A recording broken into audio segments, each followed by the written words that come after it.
কোরআন উপদেষ্টা ডক্টর ইউসুফ বলতে চাই, আপনি বিলম্বে কাফেরদেরকে কাফের ঘোষণা করুন। যদি আপনি কাফেরদেরকে কাফের ঘোষণা করতে ব্যর্থ হন, তাহলে আমি বলতে চাই আপনি ক্ষমতার জায়গা ফেললেন, আপনি ক্ষমতার জায়গা থেকে নেমে গিয়ে আমাদের হাতে ক্ষমতা উঠেন, আমরা সংসদে আইন পাস করে কাফেরদের কাফের ঘোষণা করে ইনশাআল্লাহ।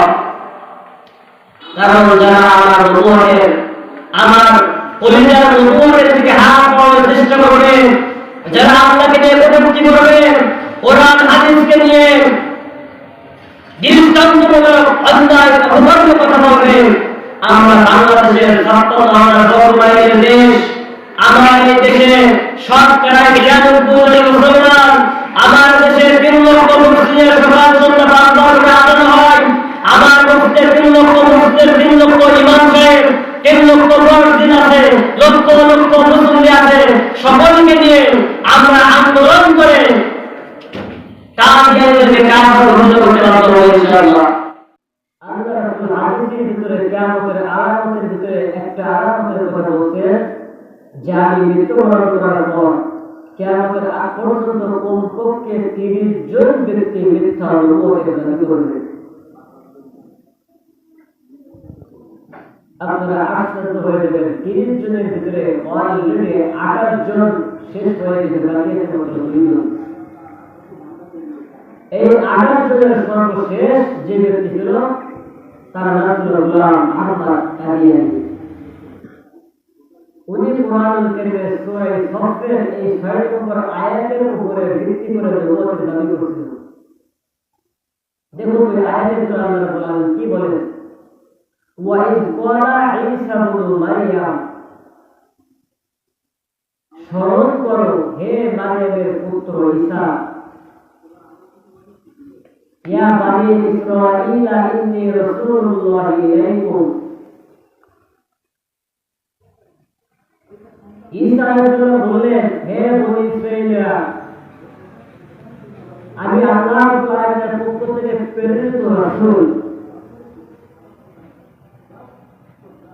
সেটা তোমরা প্রমাণ পেয়েছো আমার পূর্বেই। মুসাদ্দিকান লিমা বাইনা ইয়াদাইয়া মিনাত তাওরাত, তাওরাত কিতাব থেকে আমি যে তোমাদের কাছে আল্লাহর পক্ষ থেকে প্রেরিত রাসূল, এটা প্রমাণ তোমরা পাইছো আমার পূর্বে তাওরাত কিতাব থেকে।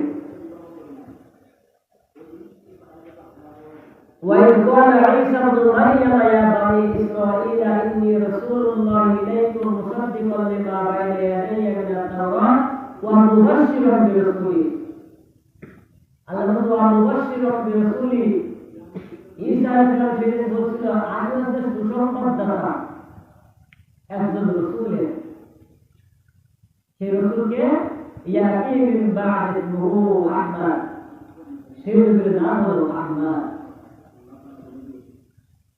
এই যে রাষ্ট্রের আয়াতে কারিমা আহমদ শব্দ আছে, ইয়াতি মিন বা'দ ইসমুহু আহমদ, আর ওই ব্যক্তির নাম ছিল গোলাম আহমদ। তাফসীরের ভিতরে এসেছে রব্বুল আলামিন তার রাসূলকে ৭টা নাম দিয়ে ডাকতেন। এক নম্বর হলো ইয়াসিন, তাহা, মুজাম্মিল, মুদাসসির, আহমদ, মুহাম্মদ, আব্দুল্লাহ। এই ৭টা নাম দিয়ে রব্বুল আলামিন তার হাবিবকে ডাকতেন।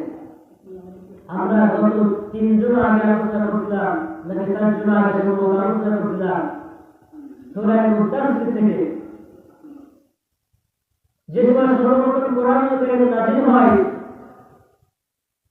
সূরা আলাকের প্রথম ৫টা আয়াত, রাসূল ভয় পেয়ে গেলেন, ভয়ে গায়ে জ্বর চলে আসলো, উনি বাসে এসে কম্বল গায়ে দিয়ে শুয়ে পড়লেন।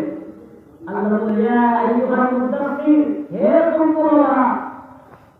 কাকে ডাক দিলেন? রাসূলকে ডাক দিলেন। কি বলে ডাক দিলেন? কম্বলওয়ালা, মুদাসসির বলে। তো এমনি ভাবে রব্বুল হাদিসকে এই ৭টা নাম দিয়ে রাখতেন। তার ভিতরে এক নম্বর ছিল, একটা ছিল আহমদ। এই গোলাম আহমদ কাদিয়ানী ইহুদি, ওদের কাছে কিন্তু হাদিয়া তওবা নিয়ে সর্বপ্রথম সে দাবি করলো ইমাম মাহাদি। তৎকালীন যুগের মুসলমানেরা খুব বেশি সিরিয়াস মনে করেন নাই, কারণ ইমাম মাহাদি তো যেখানে সেখানে থেকে আসবে না, কিয়ামতের আলামতের ভিতরে অন্যতম আলামত, এটা তারা বুঝতে পারছে যে কে আর কোনো কিছু বললেন না। ইহুদিরা দেখলো ইমাম মাহাদি দাবি করার পরেও যখন মুসলমানদের ভিতরে কোনো রাগ সৃষ্টি হলো না, তখন তারা দাবি করলো ঈসা নবী। কারণ ঈসা নবী আসমানে আছে, কেমন আবার যদি পৃথিবীতে আসবে, সে এই সুযোগে সদ্ব্যবহার করে নিজেকে ঈসা রুহুল্লাহ দাবি করলো।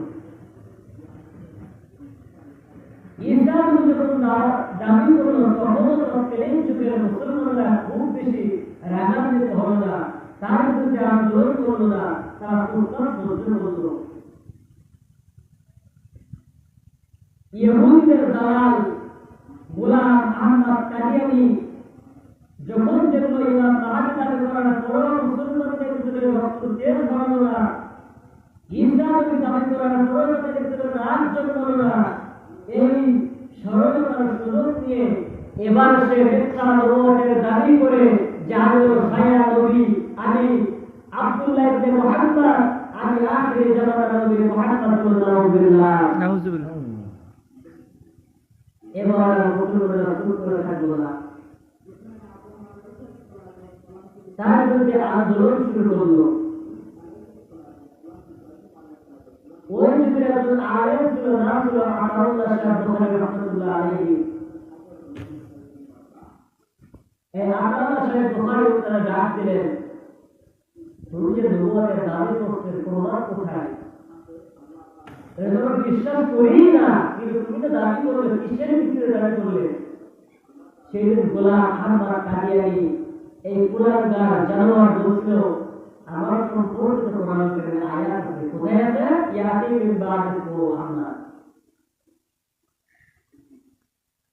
আতাউল্লাহ শাহ বুখারী তোমার নাম তো আহমদ না, তোমার তো গোলাম আহমদ, মানে আহমদের গোলাম, আহমদের চাকর।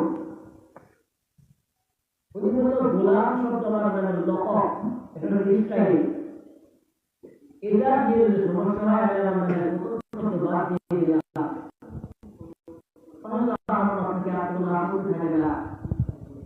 আতাউল্লাহ শাহ বুখারী রাহমাতুল্লাহ আলাইহি বলতে যুগে যুগে আলেমদের এত বেশ রক্তরায়ের তাদের এত বিধান দিয়েছেন। আতাউল্লাহ শাহ বলতে শব্দ যদি শরীয়তে জায়েজ হয়, তাহলে আমার নাম আতাউল্লাহ আল্লাহ দিয়ে আনা হয়ে গেলাম। আর আল্লাহ বললাম তোমার মতো জানেন শরীয়তের ব্যাপারে নবুয়তের ঘোষণা করে দেয়। এই গোলাম আহমদ কাদিয়ানী কুলাঙ্গার অভিশপ্ত জানোয়ার, রব্বুল আলামিন তাকে ছাড়তে দেয়, রব্বুল আলামিন তাকে ক্ষমা করে দেয়, তাকে রব্বুল আলামিন সর্বনিকৃষ্ট জায়গা বাথরুমের ভিতরে মৃত্যু দিয়েছেন রব্বুল আলামিন সেদিন থেকে। যুগে যুগে আমরা দেখেছি যে সমস্ত মানুষগুলো আল্লাহকে নিয়ে, কোরআনকে নিয়ে, রাসূলকে নিয়ে, হাদিসকে নিয়ে সব আলোচনা করেছে, রব্বুল আলামিন তাদেরকে দৃষ্টান্তমূলক শাস্তি দিয়ে, ফিরআউনের মতো লোকদের চুক্তি দিয়ে, নমরুদের মতো জুতা পিটা করে দুনিয়া থেকে বিদায় করে দিয়েছে রব্বুল আলামিন। কাজে আমরা আজকে যে আলোচনা শুনতেছি, হতে পারে আমরা মানিকগঞ্জের গোলাপাড়া থেকে বলতেছি, আলোচনা রেকর্ড হচ্ছে, একটু পরে সারা বাংলাদেশ এটা চলে যাবে, শুধু বাংলাদেশ না, সারা বিশ্বে বসে 28 রাষ্ট্রে চলে যাবে। আমরা এই ছোট্ট জনসংখ্যা নিয়ে কোরআন হাদিস জানাতে বলতে চাই, আপনি বিলম্বে কাফেরদেরকে কাফের ঘোষণা করুন। যদি আপনি কাফেরদের কাফের ঘোষণা করতে ব্যর্থ হন, তাহলে আমি বলতে চাই আপনি ক্ষমতার জায়গা ফেলেন, আপনি ক্ষমতার জায়গা থেকে নেমে আমাদের হাতে ক্ষমতা নেন, আমরা সংসদে আইন পাস করে কাফেরদের কাফের ঘোষণা করব ইনশাআল্লাহ। কারণ যারা আমার নবুয়তের, আমার কলিজার নবুয়তের দিকে হাত পাওয়ার চেষ্টা করবে, যারা আল্লাহকে নিয়ে কটূক্তি করবে, কোরআন হাদিসকে নিয়ে দৃষ্টান্তমূলক অন্যায় অধর্ম কথা বলবে, আমরা বাংলাদেশের ৭৭ দেশ। আমার এই দেশে শতকরা ৯২ মুসলমান। আমার দেশে ৩ লক্ষ মুসলিমের সবার জন্য ৫ বছরে আদান হয়। আমার মসজিদে ৩ লক্ষ মুসলিম, ৩ লক্ষ ইমাম সাহেব, ৩ লক্ষ মুয়াজ্জিন আছে, লক্ষ লক্ষ মুসল্লি আছে। সকলকে নিয়ে আমরা আন্দোলন করে কাদিয়ানীদেরকে কাজ